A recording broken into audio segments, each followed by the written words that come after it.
Hi students, welcome to the channel money tutorial. इस video class में आज हम सीखेंगे लीनियर प्रोग्रामिंग प्रॉब्लम के कुछ मल्टीपल चॉइस क्वेश्चंस जो आपके सीबीएसई क्लास 12 बोर्ड एग्जाम और साथ में एंट्रेंस एग्जाम में आने के ज्यादा चांसेस हैं।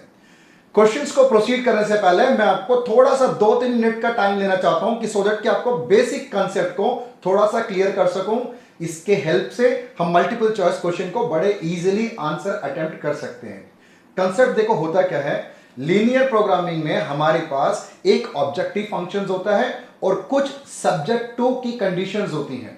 जो हमारा ऑब्जेक्टिव फंक्शन होता है उस फंक्शन को हमेशा मैक्सिमाइज या मिनिमाइज करना होता है। एग्जांपल से मैं आपको समझाता हूं। देखो, एक मैक्सिमाइज फंक्शन है हमारे पास z equal to 250x plus 75y। इस फंक्शन को या तो क्वेश्चन में बोलेगा कि मैक्सिमाइज करना है या मिनिमाइज करना है, दोनों में से कोई एक काम होगा, इसीलिए इसको बोलते हैं ऑब्जेक्टिव फंक्शन। ये हमारे गिवन क्वेश्चन का मेन गोल होता है, यही हमारा ऑब्जेक्टिव है इस क्वेश्चन को सॉल्व करने के लिए। इसके साथ में हमारे पास कुछ कंडीशंस गिवन होती हैं क्वेश्चन में, उस कंडीशन को हम इनइक्वालिटीज के फॉर्म में हम इक्वेशन बनाते हैं। इनको बोला जाता है कंस्ट्रेंट्स। ये होता क्या है, limitation imposed bye given question. जो जो हमारे पास कंडीशन और रिस्ट्रिक्शंस होती हैं उनको यूज कर हमने इनइक्वालिटीज के इक्वेशंस बनाया। इसको हम क्या करेंगे, ग्राफिकली सॉल्व करेंगे। इनिशियली ऑब्जेक्टिव फंक्शन का कोई रोल नहीं है, इसका काम लास्ट में आता है, पर सबसे पहले तो इसको सॉल्व कर हम ग्राफ में लाइंस ड्रॉ करेंगे और शेडेड रीजन और कॉर्नर पॉइंट्स फाइंड आउट किया जाता है। तो इसको मैं कैसे सॉल्व करता हूं वो नहीं मैं सिखा रहा, इसको मैंने सॉल्व कर यहां पर मैंने आपके लिए ग्राफ बनाया है। इसका शेडेड रीजन टुवर्ड्स ऑरिजिन है, इसको पूरा हम कंप्लीट शेड कर लेते हैं। शेड करने के बाद ये जो A point, B point, C point, D point है, इनको बोला जाता है कॉर्नर पॉइंट्स। अच्छे से समझना, इनको बोलते हैं हम कॉर्नर पॉइंट्स। इन कॉर्नर पॉइंट्स को ये जो ऑब्जेक्टिव फंक्शन होता है वहां पर x और y के प्लेस में अगर हम ये वैल्यू सब्स्टिट्यूट करते हैं तो हमारे पास 4 वैल्यूज आएंगी। उस 4 वैल्यूज में से हम मैक्सिमम या मिनिमम वैल्यू जो हमें फाइंड आउट करना होगा वो हम फाइंड आउट कर लेंगे। जो एरिया शेडेड रीजन है, shaded region is called feasible reason. नाम याद रखना अच्छे से आप, जो शेडेड रीजन होता है वो होता है फीजिबल रीजन, और जो शेडेड रीजन नहीं है और बाकी सारे जो एरियाज हैं वो सारे हमारे इनफीजिबल रीजन होता है। क्लियर यहां तक? अच्छा, अब हमारे पास मैक्सिमाइज में और सब्जेक्टिव कंडीशन में 2 वेरिएबल्स हैं, x और y। अच्छे से इन वेरिएबल्स का नाम याद रखना, इन्हें बोला जाता है डिसीजन वेरिएबल्स। यही हमारा मेन काम है, पहले x और y की वैल्यू फाइंड आउट करनी है। x और y की वैल्यू जो है ऑब्जेक्टिव फंक्शन में पुट करेंगे, तब हमें पता लगता है कि मैक्सिमम या मिनिमम वैल्यू x की और y की किस वैल्यू पे हमें अचीव हो रहा है। तो x और y को बोला जाता है डिसीजन वेरिएबल्स। तो मैं ज्यादा डेप्थ में मैं आपको क्लियर नहीं कर रहा सारी बातें, पर जितना मुझे रिक्वायरमेंट है इस वीडियो को प्रोसीड करने के लिए वो मैंने आपको समझा दिया। और भी कुछ कंसेप्चुअल पॉइंट्स होगा, जैसे जैसे मैं वीडियो कराते जाऊंगा मैं आपको सिखाता चलूंगा सारे पॉइंट्स। इस वीडियो क्लास में हम 25 मल्टीपल चॉइस क्वेश्चन की प्रैक्टिस करेंगे और मेरे हिसाब से बड़े इंपॉर्टेंट लेवल के क्वेश्चंस हैं। स्टार्टिंग के 15 तो प्योर थियोरेटिकल बेस्ड क्वेश्चंस हैं और लास्ट के जो 10 क्वेश्चंस हैं वो करके सॉल्व करने वाले क्वेश्चंस हैं। तो हम दोनों वैरायटी को इसी वीडियो में कंप्लीट करेंगे। स्टार्ट करते हैं आज की वीडियो क्लास का फर्स्ट क्वेश्चन। फर्स्ट क्वेश्चन आपके स्क्रीन पर, dash are the entities whose values are to be determined from the solution of LPP. कौन सी एंटिटीज होती है जिसकी वैल्यू हमें फाइंड आउट करना होता है। ऑप्शंस देखते हैं, objective function, decision variable, constraints और अपॉर्चुनिटी कॉस्ट। देखो, अपॉर्चुनिटी कॉस्ट तो कुछ नहीं होता, हमें किसकी वैल्यू फाइंड आउट करनी होती है, सबसे पहले x और y की वैल्यू फाइंड आउट करनी होती है और उसको बोला जाता है डिसीजन वेरिएबल्स। तो 4 ऑप्शन में से ऑप्शन बी को हम सेलेक्ट कर लेते हैं, इस क्वेश्चन का करेक्ट आंसर है। क्लियर? पहला क्वेश्चन बिल्कुल इजी लेवल से स्टार्ट किया वीडियो क्लास को। ठीक है, मूव करते हैं क्वेश्चन नंबर 2 की तरफ। डैश स्पेसिफाई द ऑब्जेक्टिव और गोल ऑफ सॉल्विंग एलपीपी। क्या हमारा ऑब्जेक्टिव और गोल होता है? ऑब्जेक्टिव और गोल हमारा ऑब्जेक्टिव फंक्शन होता है। अच्छे से समझना इस पॉइंट को आप। तो 4 ऑप्शंस है, पहला ही ऑप्शन क्या बोल रहा है, ऑब्जेक्टिव फंक्शन। इसको आप सेलेक्ट करो और मूव करते हैं क्वेश्चन नंबर 3 की तरफ। आई होप आपको क्लियर दोनों क्वेश्चन हैं। ठीक है, चैप्टर बड़ा इजी है वैसे, कंसेप्ट अगर थोड़ा सा स्ट्रांग हो, इस चैप्टर में आप इजीली सारे क्वेश्चन अच्छे तरीके से अटेम्प्ट कर सकते हो आप। ठीक है, मूव करते हैं क्वेश्चन नंबर 3 की तरफ। Objective function is express in terms of, objective function को, ये रहा ऑब्जेक्टिव फंक्शन z, किस फॉर्म में एक्सप्रेस करते हैं? x और y के फॉर्म में एक्सप्रेस करते हैं। और x और y क्या होता है हमारा? x और y होता है डिसीजन वेरिएबल। ऑब्जेक्टिव फंक्शन को x और y के फॉर्म में एक्सप्रेस करा जाता है, जो कि डिसीजन वेरिएबल होता है। अब ऑप्शंस देखते हैं हम ये। पहला ऑप्शन नंबर्स में, सिंबल्स में, डिसीजन वेरिएबल्स में, नन ऑफ दिस। इसका करेक्ट आंसर डिसीजन वेरिएबल्स है। क्लियर ये क्वेश्चन भी? ठीक है, अब बढ़ते हैं क्वेश्चन नंबर 4 की तरफ। डैश आर द रेस्ट्रिक्शंस और लिमिटेशंस इम्पोज्ड ऑन एलपीपी। ये होता है limitation imposed bye linear programming problem. जो गिवन क्वेश्चन होता है उसके जो कंडीशन, रेस्ट्रिक्शन और लिमिटेशन होता है उन्हें बोलते हैं कंस्ट्रेंट्स। ठीक है, अब हम ऑप्शंस देखते हैं क्या हमारे पास है। वेरिएबल्स है? नहीं। कॉस्ट है, प्रॉफिट है, कंस्ट्रेंट्स है। ऑप्शन डी इसका सही आंसर है। क्लियर ये पॉइंट भी? ठीक है, मूव करते हैं 5th क्वेश्चन की तरफ।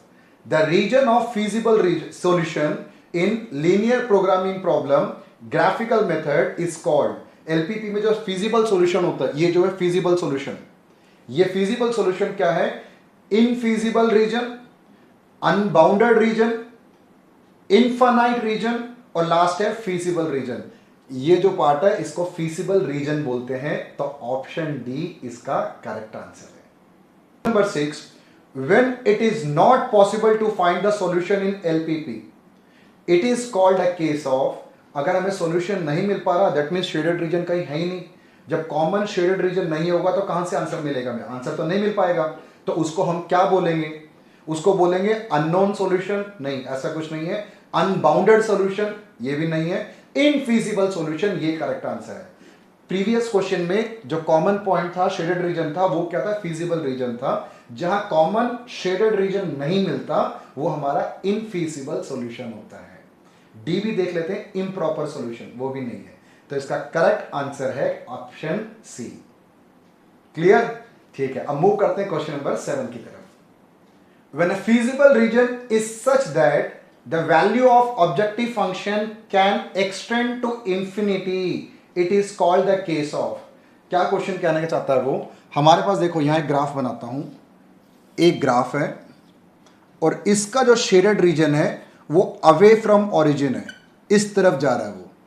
तो ये कहां जा रहा है? एक्सटेंडेड अप टू इंफिनिटी, क्योंकि ये तो अनबाउंडेड रीजन है पूरा का पूरा ये। तो इसको वो क्या बोलना चाह रहा है? 4 हमारे पास ऑप्शंस है। चलो मैं एक बार दोबारा क्वेश्चन पढ़ता हूं। When the feasible region is such that the value of objective function can extend to infinity, it is called the case of infeasible solution, alternative solution, unbounded solution, unique solution। इसको unbounded solution बोलते हैं इसको, क्योंकि bounded तो है नहीं ना, पता नहीं कहां जाकर रुकेगा ये, अप टू इंफिनिटी तक जा रहा है ये। तो ये हमारा अनबाउंडेड सॉल्यूशन है ये। क्लियर ये वाला क्वेश्चन भी? ठीक है, अब बढ़ते हैं 8th क्वेश्चन की तरफ। Feasible reason in the set of points satisfy, feasible region in a set of points satisfy A option, objective function, sum of the given constraint, all of the given constraint, यही इसका correct answer है। देखो the feasible region में जो set of points होते हैं हमारे पास, ये जो कॉर्नर पॉइंट्स हैं, ये हमारे सारे के सारे गिवन कंस्ट्रेंट्स को सेटिस्फाई करते हैं। तभी तो एक कॉमन शेडेड रीजन निकलता है। जब कॉमन शेडेड रीजन निकलता है तो सबको सेटिस्फाई करना चाहिए। तो it satisfy all the given constraints. तो ऑप्शन हमारा क्या है इसका? ऑप्शन इसका सी है, ऑल द गिवन कंस्ट्रेंट्स। ये भी पॉइंट क्लियर? ठीक है, 9th question. Of all the points of the feasible region, all the points of feasible region for maximum और minimum of objective function the point must lie. इस objective function का अगर आपको maximum या minimum value find out करना है तो वो पॉइंट्स कहां लाई करेंगे? वो हमेशा याद रखना, पॉइंट्स जो है कॉर्नर पॉइंट्स होते हैं। कॉर्नर पॉइंट्स को वर्टेक्स पॉइंट भी बोलते हैं। ऐसे नहीं कि इसके अंदर हमने कोई पॉइंट्स ढूंढ लिया, वो कॉर्नर पॉइंट्स हमें रिक्वायरमेंट होती है, तब जाके ऑब्जेक्टिव फंक्शन का मैक्सिमम या मिनिमम वैल्यू हम फाइंड आउट कर सकते हैं। ऑप्शंस देख लेते हैं। पहला बोल रहा है इनसाइड द फीजिबल रीजन, अंदर कहीं पॉइंट होगा, अंदर नहीं। At the boundary line of feasible region, ये जो बाउंड्री लाइन है इस लाइन पे लाई करेगा, लाइन पे लाई नहीं करेगा, हमें तो कॉर्नर पॉइंट चाहिए। C vertex point of boundary of feasible region, ये आ गया ना वर्टेक्स पॉइंट, यही है इसका करेक्ट आंसर। वर्टेक्स पॉइंट यहां कहने का मतलब है कॉर्नर पॉइंट्स, तो कॉर्नर पॉइंट्स ही हमारा इसका करेक्ट आंसर है। और डी बोल रहा नन ऑफ दिस, ये तो कुछ है नहीं, तो इस क्वेश्चन का करेक्ट ऑप्शन ऑप्शन सी है हमारा। ठीक है, चलो question number 10, in linear programming problem the objective function is always, ये जो ऑब्जेक्टिव फंक्शन जो हमारे पास होता है ये किस फॉर्म में होता है? पहला बोल रहा है क्यूबिक फॉर्म में, नहीं क्यूबिक तो है नहीं है, क्वाड्रेटिक इक्वेशन फॉर्म में, नहीं क्वाड्रेटिक भी नहीं है, लीनियर, हाँ इसको लीनियर फंक्शंस बोलते हैं। तो ऑब्जेक्टिव फंक्शन जो हमारे पास होता है वो लीनियर फंक्शन के फॉर्म में होता है। डी बोल रहा है कांस्टेंट में, कांस्टेंट नहीं, लीनियर फंक्शन इसका हमारा करेक्ट आंसर है। ठीक है, ये भी जिसमें x और एक y आ जाए उसकी पावर 1 के अलावा और ज्यादा ना हो, वो लीनियर फंक्शंस होते हैं। ठीक है, next question, objective function of a linear programming problem is, 4 options हमें गिवन है। पहला ऑप्शन है अ कंस्ट्रेंट, अगला ऑप्शन है function to be optimised, C option है रिलेशन बिटवीन वेरिएबल्स, और लास्ट ऑप्शन है नन ऑफ दिस। देखो ऑब्जेक्टिव फंक्शन हमारा क्या होता है, एक ऐसा फंक्शन होता है जिसको हमें या तो मैक्सिमाइज करना होता है या मिनिमाइज करना होता है, इसे बोलते हैं फंक्शन टू बी ऑप्टिमाइज्ड। देखो out of the 4 given options, option B जो है ये इस क्वेश्चन का करेक्ट ऑप्शन है, तो ऑप्शन बी को हम सेलेक्ट करेंगे और नेक्स्ट क्वेश्चन की तरफ आगे प्रोसीड करेंगे। In linear programming infeasible solution fall on x equal to 0 plane, मतलब y एक्सिस में फॉल करता है, नहीं ये ऐसा नहीं है। Fall inside the feasible region, inside the feasible region, नहीं ये भी नहीं है। Fall outside the feasible region, यही इसका करेक्ट है। ये तो फिजिबल रीजन हो गया ना, ये जो इनफिजिबल रीजन होता है वहां पे फॉल करता है इनफिजिबल सॉल्यूशन। क्लियर ऑप्शन, आपको समझ आ रहा है ना क्वेश्चन पूरा? ये होता है फिजिबल रीजन, इसको छोड़कर बाकी सारे कौन से होते हैं हमारे? Infeasible region. तो इनफिजिबल सॉल्यूशन हमेशा इनफिजिबल रीजन में ही मिलेगा, तो इसका ऑप्शन सी है, fall outside the feasible region, इस पोर्शन को छोड़कर बाहर मिलेगा आपको। क्लियर?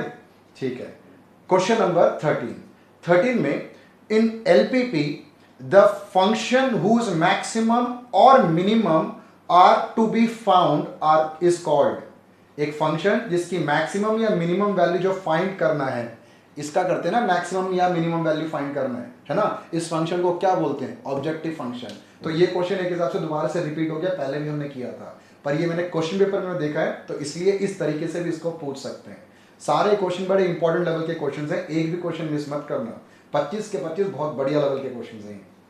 चलो तो 4 ऑप्शन हमारे पास, पहले वो भी देख लेते हैं। डेल्टा फंक्शन, ये तो है ही नहीं, अगला है सिलेक्शन फंक्शन, अब अगला सब्जेक्टिव फंक्शन, और लास्ट वाला है ऑब्जेक्टिव फंक्शन। तो लास्ट वाला ऑब्जेक्टिव फंक्शन जो है यही इस क्वेश्चन का करेक्ट आंसर है, इसको सेलेक्ट करेंगे। अब मूव करते हैं क्वेश्चन नंबर 14 की तरफ। आगे क्वेश्चन प्रोसीड करने से पहले अगर आपको मेरा वीडियो अच्छा लग रहा हो, आप नॉलेज गेन कर रहे हो, तो प्लीज लाइक शेयर सब्सक्राइब आप जरूर करना। सब्सक्रिप्शन की उम्मीद मैं आपसे जरूर रख रहा हूं। मैं पॉजिटिव कमेंट्स भी कर लो, सो दैट मेरा मोटिवेशन लेवल हाई होगा, आने वाले क्लासेस में और अच्छे लेवल के क्वेश्चंस पिक कर आपको मैं वीडियोस डिलीवर करता रहूंगा।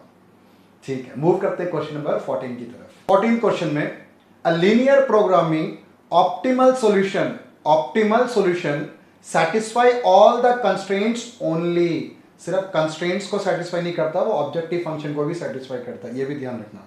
सैटिस्फाई ऑब्जेक्टिव फंक्शन ओनली, ये भी नहीं है।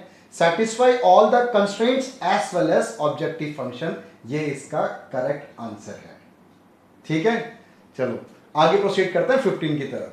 The optimum value of objective function is attend at the point, जो ऑब्जेक्टिव फंक्शन होता है z equal to 250x plus 100y, ऐसे कोई ऑब्जेक्टिव फंक्शन है, उसका ऑप्टिमम वैल्यू कब हमें मिलेगा? Corner points of feasible reason, पहला जो है कॉर्नर पॉइंट्स पे मिलता है, यही इसका करेक्ट आंसर है। आगे के ऑप्शंस भी देख लेते हैं। Any point of feasible region on x axis on y axis, B C D तो बिल्कुल नहीं है, इसका करेक्ट आंसर है वर्टेक्स पॉइंट। ये जो कॉर्नर पॉइंट्स होते हैं उसी पे ही हमें हमेशा ऑप्टिमम वैल्यू मिलता है, आइदर मैक्सिमम या मिनिमम, जो हमें फाइंड आउट करना है वो हमें मिलता है कॉर्नर पॉइंट्स पे। तो करेक्ट आंसर इसका ए है। तो टिल नाउ 15 क्वेश्चंस हो गए। ये स्टार्टिंग के जो 15 क्वेश्चन थे प्योर थियोरेटिकल और कंसेप्ट बेस्ड क्वेश्चंस थे। ऐसे क्वेश्चंस भी एग्जाम में आते हैं। अब जो अगले जो 10 क्वेश्चंस आज की वीडियो क्लास के रह गए वो थोड़ा सा प्रैक्टिकल बेस्ड क्वेश्चंस हैं। स्टार्ट करते हैं। Question number 16, corner points of the feasible region of LPP are. हमें 1 2 3 4 5 कॉर्नर पॉइंट्स हमें गिवन है। Let z equal to 4x plus 6y, ये हमारा ऑब्जेक्टिव फंक्शन है। Then maximum of z minus minimum of z क्या होगा? जल्दी से फटाफट इसको हमें सॉल्व करके देखना होगा। z equal to 4x plus 6y और कॉर्नर पॉइंट्स में लिख लेता हूं 0 2 3 0 6 0 6 8 और last point we have is 10,5। ठीक है, एक एक करके पहले वैल्यू फाइंड आउट करते हैं। पहले यहां पर 0 और 2 पुट करते हैं। 4 इंटू 0 6 इंटू 2, तो ये आंसर आया 12। सेकेंड पॉइंट को इसमें पुट करते हैं z equal to 4 into 3 6 into 0, तो ये भी आंसर आया 12। थर्ड पॉइंट को सब्स्टिट्यूट करता हूं 6 0 को 4 इंटू 6 6 इंटू 0, ये बना 24। Next corner point 4 into 6 plus 6 into 8, ये 48 49 50 60 72 और लास्ट पॉइंट है 10 और 5। 4 इंटू 10 40, 6 इंटू 5 30 और ये बना 70। अब देखो 5 जो वैल्यूज हमने फाइंड आउट किया, इसमें मैक्सिमम वैल्यू कितनी है? मैक्सिमम है 72 और मिनिमम है 12। यहां भी 12 है, यहां भी 12 है, तो 12 को ले लेते हैं। 72 में से 12 को माइनस करो, क्या पूछ रहा है वो? Maximum of z minus minimum of z, तो 72 माइनस 12 कम्स टू 60। तो ऑप्शन है हमारे पास, ऑप्शन ए 60 है, उसको हम सिलेक्ट कर लेते हैं। क्लियर? ये क्वेश्चन भी इजी क्वेश्चन है। चलो अब बढ़ते हैं क्वेश्चन नंबर 17 की तरफ। पहले इसको रब कर देता हूं। Corner points of the feasible region determined by the system of linear constraints are. हमें कॉर्नर पॉइंट्स गिवन है 0 3 1 1 और 3 0।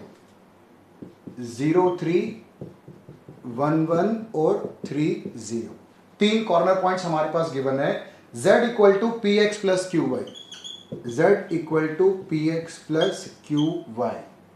ठीक है, p and q is greater than 0, positive है दोनों। Condition on p and q so that the minimum of z occur at 3 0 and 1 1। 3 0 और 1 1 पे इसकी मिनिमम वैल्यू हमें मिल रहा है। तो एक p और q के बीच में क्या रिलेशनशिप है, क्या इक्वेशंस बनाएंगे p और q को यूज करके। क्वेश्चन बड़ा ही इंपॉर्टेंट लेवल का क्वेश्चन है, अच्छे से समझना। इन दोनों पॉइंट्स में मिनिमम वैल्यू मिल रहे हैं, तो इस पॉइंट को पुट कर जो मिनिमम वैल्यू होगा वही सेम मिनिमम वैल्यू 3,0 को पुट करके होगा। यही ना, हम एक काम करते हैं, दोनों को इक्वल पुट कर लेते हैं। पहले 1 1 पुट करते हैं, p into 1 q into 1 equal to 3 और 0 पुट कर दो, p इंटू 3 q इंटू 0, क्योंकि दोनों में हमें इक्वल वैल्यू ही प्रोड्यूस होगा। मिनिमम वैल्यू गिवन है ना क्वेश्चन में, तो दोनों को हमने इक्वल पुट कर दिया। अब p प्लस q 3p वो तो 0 हो गया, तो q equal to 2 times of p हमारा आंसर है। ठीक है, या तो हम इसको यूं भी लिख सकते हैं p equal to q by 2। अब ऑप्शन देख लेते हैं। पहला ऑप्शन है p इक्वल टू 2q, नहीं ये नहीं है। अगला ऑप्शन है p इक्वल टू q, ये भी नहीं है। p इक्वल टू 3q और p equal to q by 2, हाँ ये वाला d इसका करेक्ट ऑप्शन है।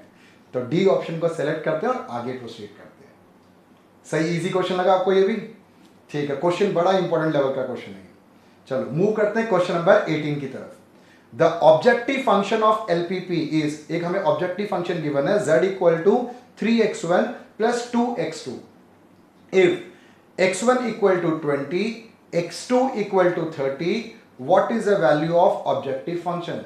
तो उसकी ऑब्जेक्टिव फंक्शन की वैल्यू क्या है, फाइंड आउट करते हैं फटाफट इसको। z गिवन है हमें 3x1 प्लस 2x2, तो वैल्यूज हमें गिवन है x1 की वैल्यू 20, बहुत इजी क्वेश्चन है ये, और x2 की वैल्यू हमें गिवन है 30, तो ये हो गया 60 प्लस 60 इक्वल टू 120। तो इस ऑब्जेक्टिव फंक्शन की वैल्यू है 120। ऑप्शन है हमारे पास, ऑप्शन डी है, डी को सेलेक्ट करते हैं। तो ये जरूरी नहीं होता कि हमें मल्टीपल चॉइस क्वेश्चन सारे ही थोड़े बड़े लेवल के और लेंथी लेवल के और टफ लेवल के मिलेंगे। इजी क्वेश्चंस भी मिलता है उसके अंदर। तो इजी हो या टफ हो, हम मिक्स वैरायटी ऑफ क्वेश्चंस को प्रैक्टिस कर कर आगे प्रोसीड करते रहेंगे।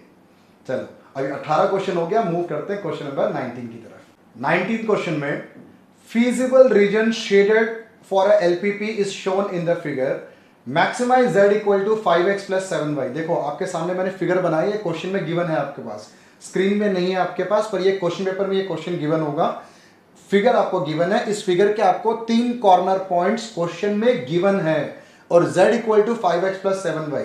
एक बार दोबारा बता रहा हूं, स्क्रीन पे जो आपके पास क्वेश्चन है उसमें ये फिगर नहीं है, फिगर आपको एग्जाम के क्वेश्चन पेपर में डेफिनेटली मिलेगा, ठीक है। तो मैंने फिगर यहां बना दिया आपके लिए। इस फिगर के 3 कॉर्नर पॉइंट्स हैं, तो z की हमें मैक्सिमम वैल्यू फाइंड आउट करनी है। जैसे 18th क्वेश्चन किया था ना, बिल्कुल वैसे ही सेम है, उसके हमने 1 पॉइंट पुट किया था, यहां पे हमें 3 पॉइंट्स पुट कर इसकी मैक्सिमम वैल्यू फाइंड आउट करनी है। चलो जल्दी फटाफट करते हैं। पहले z 5 a पुट करता हूं यहां पर 7 और 7 इंटू 0, तो ये बना 35 a पॉइंट पुट करने से। अब z पे मैं b वाला पॉइंट 3,4 पुट करता हूं, x के प्लेस पे 3 और y के प्लेस पे 4, ये 28 और 15 43।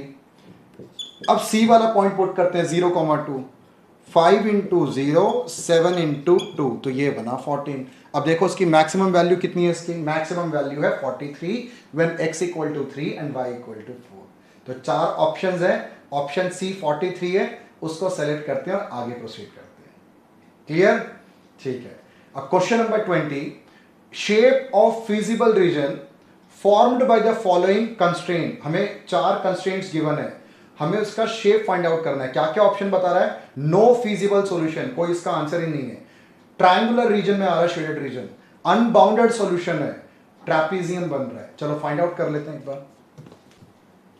कंस्ट्रेंट्स है हमारे पास, x plus y is less than equal to 2, next है x plus y is greater than equal to 5, x comma y is greater than equal to 0।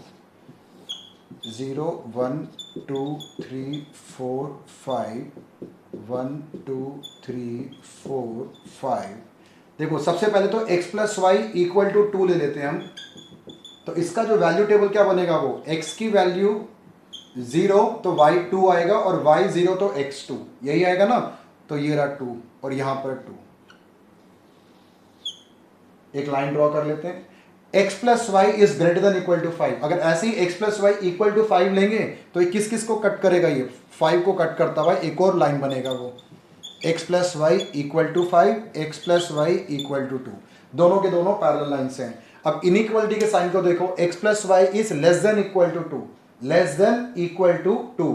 अगर इस वाले पॉइंट पे हम 0 0 ओरिजिन वाले पॉइंट को मैं पुट करता हूं, x0 और y0, 0 is less than equal to 2, 0 is less than equal to 2, true बन रहा ना, 0 2 से छोटा ही होता है, ट्रू। अगर ये ट्रू है तो इसका शेडेड रीजन कहां होगा, towards origin. Clear, x plus y is greater than equal to 5, यहां पर भी x और y की जगह ये ओरिजिन वाला जो पॉइंट है 0 0 पुट कर दो, 0 प्लस 0 0, 0 इज ग्रेटर देन 5, ये ट्रू होता क्या, नहीं ये फॉल्स है। तो इस लाइन का shaded region away from origin, 0 की तरफ नहीं होगा, अवे फ्रॉम ओरिजिन होगा। और x को y ग्रेटर देन 0 का क्या मतलब होता है कि आंसर फर्स्ट क्वाड्रेंट पे लाई कर रहा है, इसलिए मैं सेकंड थर्ड और फोर्थ में मैंने शेड नहीं किया। क्लियर, अब देखो ये ऊपर की तरफ शेड हो रहा है, ये नीचे की तरफ सॉल्यूशन शो कर रहा है, इसका तो कोई कॉमन रीजन आ ही नहीं रहा, तो कॉमन शेडेड रीजन नहीं है। तो इस क्वेश्चन का करेक्ट ऑप्शन क्या हमारे पास, no feasible solution, option A इसका करेक्ट आंसर है, उसको हम सेलेक्ट कर लेंगे। क्लियर, ठीक है। मुझे कई बार क्वेश्चन को समझाने में थोड़ा सा टाइम लगता है, पर आपको उतना टाइम नहीं लेना। मैं हर वीडियो क्लास में आपको ये बात समझाता हूं, आपने मेरे से स्पीडली काम करना, with in a minute her question को आपने करेक्टली आंसर करना है, इस तरीके से आप अपनी तैयारी करना, ठीक है। चलो बढ़ते हैं क्वेश्चन नंबर 21 की तरफ। Maximize the function z equal to 11x plus 7y subject to the constraints. हमारे पास अगेन 4 कंस्ट्रेंट्स हैं, हमें उसको मैक्सिमम वैल्यू फाइंड आउट करना है। पहला है x is less than equal to 3, y is less than equal to 2, x comma y is greater than equal to 0। सबसे पहले तो x is less than equal to 3, तो x इक्वल टू 3 हो गया, तो ये रहा x इक्वल टू 3 का straight line parallel to y axis, ये 0 ओरिजिन। y इक्वल टू 2, ये है y equal to 2, clear? x, y greater than 0 का क्या मतलब? अगेन इसका आंसर फर्स्ट क्वाड्रेंट पे लाई कर रहा है। x is less then 3, less than 3 तो 0 की तरफ यहां होगा towards origin. y is less then 2, less then 2 नीचे की तरफ, तो इसका सॉल्यूशन तो यहां पर है। इसके कॉर्नर पॉइंट्स क्या क्या होंगे हमारे पास? एक तो होगा 0 0, next corner point 3,0, next corner point 3,2 और लास्ट डी कॉर्नर पॉइंट जो है 0,2, x0 और y2। क्लियर यहां तक? अब हमें चाहिए क्या? इसकी मैक्सिमम वैल्यू चाहिए। ये जो 4 कॉर्नर पॉइंट्स हमने फाइंड आउट किया है वो z में हम पुट करते हैं। z इक्वेशन कहां गया हमारा? z गिवन है 11x + 7y। चलो इसको मैं रब कर लेता हूं। z 11x + 7y, पहले मैं 0 पुट करता हूं, ओरिजिन वाला पॉइंट 0, 7 × 0 तो आंसर तो 0 है। नेक्स्ट पॉइंट 3 0, 11 × 3 और 7 × 0 तो आंसर आया 33। अगला कॉर्नर पॉइंट है 3 2, 11 × 3, 7 × 2, ये 14 और ये 33, 33 और 14 47। अगला ऑप्शन मेरे पास है 0,2, z 11 × 0, 7 × 2 14, तो मैक्सिमम वैल्यू मेरा 47। ऑप्शन देख लेते हैं। ऑप्शन ए 49 है, ऑप्शन बी 50, ऑप्शन सी 47, उसको आप सेलेक्ट कर लो। क्लियर? थोड़ा सा काम लंबा हो गया इस क्वेश्चन में, क्योंकि पहले हमें ग्राफ बनाना पड़ा, फिर ग्राफ बना के इसके कॉर्नर पॉइंट्स फाइंड आउट करने पड़े, फिर उस कॉर्नर पॉइंट्स को ऑब्जेक्टिव फंक्शन में पुट किया, तब जाके हमारा मैक्सिमम वैल्यू फाइंड आउट कर गया। पर क्वेश्चन समझ आ गया ना आपको कैसे करना है? 32, based on the given shaded region as the feasible region in the graph. एक ग्राफ आपको क्वेश्चन में गिवन है, पर आपके वो स्क्रीन पे गिवन नहीं है, मैंने आपको यहां बना के शो किया, वो ये क्वेश्चन में ही गिवन है। ये ग्राफ में आपके पास टोटल ये है शेडेड रीजन और 4 कॉर्नर पॉइंट्स हैं, ठीक है, और साथ में ऑब्जेक्टिव फंक्शन गिवन है z = 3x + 9y, z = 3x + 9y, और इसे हमें मैक्सिमम फाइंड आउट करना है। देखो ग्राफ में 4 कॉर्नर पॉइंट्स गिवन है और ये हमारा ऑब्जेक्टिव फंक्शन है। बहुत सिंपल सा काम है, इस चारों पॉइंट्स को इसमें हम पुट करके देखते हैं। पर अभी पहले भी हम ऐसे क्वेश्चंस कर चुके हैं, पर इस क्वेश्चन में कुछ एक स्पेशल पॉइंट भी है, अच्छे से समझना उसको। देखो सबसे पहले मैं ए वाला पॉइंट यहाँ पे सब्स्टिट्यूट करता हूँ, 3 × 0, 9 × 10, तो इसका मिला हमें आंसर 90। नेक्स्ट बी वाला पॉइंट सब्स्टिट्यूट करता हूँ 5 5, 3 × 5 15, 9 × 5 45, 45 और 15 60। Next point z = c put करते हैं 15 और 15, c = x 15 और यहां पर 15, 9 × 15 135 और 45, ये बना हमारा 180। Last point 0,20, z = 3 × 0, 9 × 20 again 180। अगर आप यहां नोटिस करोगे तो C वाले पॉइंट और D वाले पॉइंट पर हमें दोनों में 180 आंसर आ रहा है, और ये दोनों के दोनों मैक्सिमम है। ये अब ये दोनों अगर मैक्सिमम है तो याद रखना ये जो हमारा C और D जो है ये लाइन सेगमेंट है। CD जो लाइन सेगमेंट है, इस लाइन सेगमेंट में जितने भी पॉइंट्स होंगे, अगर उस पॉइंट को इस ऑब्जेक्टिव फंक्शन में पुट करोगे तो हमें सेम वैल्यू ही मिलता है। ये समझने वाला पॉइंट था ये। अब इस पॉइंट का रोल क्या है, एक बार आप 4 ऑप्शंस देखो। वो कह रहा है कि मैक्सिमम वैल्यू पॉइंट बी पे मिल रहा है, पॉइंट बी पे तो नहीं मिल रहा हमें मैक्सिमम, पहला ऑप्शन तो गलत है। सेकंड ऑप्शन बोल रहा है पॉइंट सी पे मिल रहा है, पॉइंट सी पे भी नहीं मिल रहा, सी और डी दोनों पे मिल रहा है। पॉइंट डी पे डी भी नहीं है। Every point on line C D, तो सी डी पे जो सी डी जो लाइन सेगमेंट है, इस सी डी लाइन सेगमेंट में हर पॉइंट पे हमें मैक्सिमम वैल्यू मिलेगा। यही इसका करेक्ट आंसर है। जब मोर देन 1 कॉर्नर पॉइंट्स को पुट कर मैक्सिमम या मिनिमम वैल्यू मिलता है, तो पूरे के पूरे लाइन सेगमेंट में कुछ और भी पॉइंट्स पुट करोगे तो वो आपको मैक्सिमम ही मिलेगा। क्लियर? तो इस क्वेश्चन का करेक्ट ऑप्शन ऑप्शन डी है, उसको सेलेक्ट कर लो। ये क्वेश्चन बड़ा इंपॉर्टेंट लेवल का क्वेश्चन था, ये अच्छे से समझना इस क्वेश्चन को आप। ठीक है, चलो अब मूव करते हैं क्वेश्चन नंबर 23 की तरफ। एक ग्राफ हमें क्वेश्चन में गिवन है, मैंने आपके लिए वो बोर्ड पे मैंने बना दिया, ड्रॉ कर दिया। इस ग्राफ के हमारे पास टोटल 5 कॉर्नर पॉइंट्स हैं। ठीक है, अब क्वेश्चन में आगे क्या लिखा हुआ है, in the given graph the feasible region of LPP is shaded. मतलब ये वाला पोर्शन मैंने शेड नहीं किया, पर ये शेडेड रीजन है। The objective function z = 3x - 3y is minimum at, हमें 4 पॉइंट गिवन है, किस पॉइंट पे मिनिमम वैल्यू प्रोड्यूस कर रहा है। देखो वैसे तो कॉर्नर पॉइंट्स 5 है, ऑप्शन में तो 4 ही पॉइंट्स है ना, ऑप्शन में जो है 5,0 गिवन नहीं है, तो ई पुट करके चेक करने की जरूरत नहीं है, एबीसीडी को पुट करो, देखो कि मिनिमम वैल्यू किस पॉइंट पे हम अचीव कर रहे हैं। तो सबसे पहले मैं ए को पुट करता हूं, 3 इंटू 0 माइनस 3 इंटू 8, तो यहां मिला मुझे -24। अगला बी पॉइंट को सब्स्टिट्यूट करता हूं, 3 इंटू 4 माइनस 3 इंटू 10, 12 माइनस 30 -18, ठीक है। अगला सी पॉइंट, 3 इंटू 6 18 आएगा और 3 इंटू 8 24 आएगा, यह आ गया 18 माइनस 24 -6 हो गया। और last point D, 3 into 6 minus 3 into 5, 3 6 36, sorry 3 6 18, 18 minus 15, तो यह आंसर आया 3। अब देखो सबसे मिनिमम वैल्यू कहां मिल रहा है हमें, -24, -24 जो मिनिमम वैल्यू मिला, पॉइंट क्या था हमारे पास 0,8, तो ऑप्शन देखो ऑप्शन सी है 0,8, उसको हम सेलेक्ट कर लेते हैं। क्लियर ये क्वेश्चन भी, ठीक है। अब मूव करते हैं क्वेश्चन नंबर 24 की तरफ। Objective function z equal to a x plus b y, z equal to a x plus b y, where a comma b is greater than 0, the corner point of the feasible region determined by the set of constraints, हमें corner points given है 0 20 10 10 30 30 और 0 40, 4 corner points given है। The condition on a and b such that maximum z occur at both points 30 30 and अगला point हमारे पास 0,40, इन दोनों point पे जो ऑब्जेक्टिव फंक्शन है वो मैक्सिमम वैल्यू प्रोड्यूस कर रहा है वो, ठीक है। तो हमें कंडीशन निकालना है ए और बी का।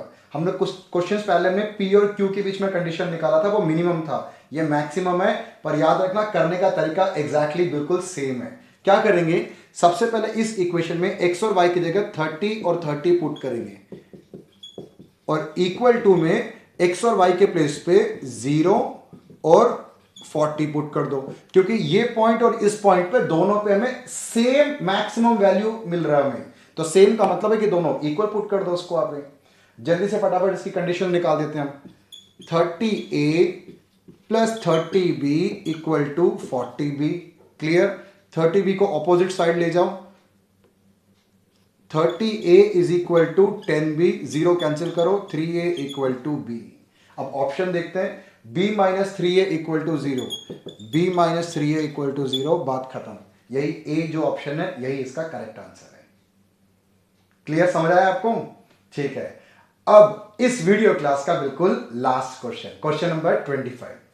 क्वेश्चन नंबर 25 में, in a linear programming problem the constraints on the decision variable x and y are, हमें 1 2 3 कंस्ट्रेंट्स हमें गिवन है। द फीजिबल रीजन, वो फीजिबल रीजन कहां लाई कर रहा है, is not in first quadrant, is bounded in the first quadrant, is unbounded in the first quadrant, does not exist। चलो check कर लेते हैं एक बार इसको, फटाफट ग्राफ बनाने की कोशिश करेंगे, फिर वहां से हमें आंसर पता लग जाएगा। x minus 3y is less than equal to 0, next है y is greater than equal to 0, और x लाइज बिटवीन 0 to 3। देखो सबसे पहली जो कंडीशन है, x minus 3y equal to 0 लेके चलो, तो x इक्वल टू 3y आ जाएगा।